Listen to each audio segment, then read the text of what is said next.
As organizations continue to adopt modern software development practices, such as composable architectures, leveraging microservices for that, APIs are becoming an essential mechanism for enabling value sharing within the enterprise, improving internal communication and collaboration between systems, services, and teams. So as a result, I think it makes complete sense that we're seeing better interoperation capabilities and reducing the development cost and time, so improving efficiencies with regards to how we develop software and produce software, coming in as the top two drivers for API development. And this is all against the backdrop of companies looking to speed up and scale their delivery cycles.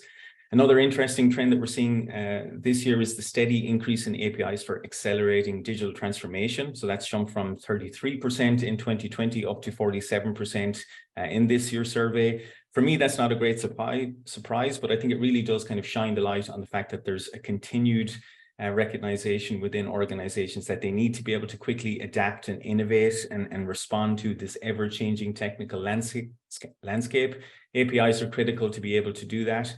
And we're also seeing an upward trend in partnering with external organizations. So in the current digital economy, there's other ecosystems out there that you want to be able to participate in. APIs are the conduit for allowing that to happen. So I'm actually very happy to see this trending upwards.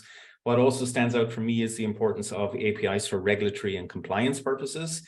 And this has significantly increased from 12% in 2020 up to almost doubling to 23% in this year's survey. This could indeed be due to growing need for security and compliance with regards to data exchange between organizations, especially in industries like healthcare and finance. But zooming back up to the top choices here, interoperation has increased from 14% since 2020, and this is really highlighting the ongoing importance of automation affordance across the software development lifecycle. So with reducing team sizes that's happening across certain organizations, improved automation capabilities can really help teams become more efficient, allowing them to deliver new features faster.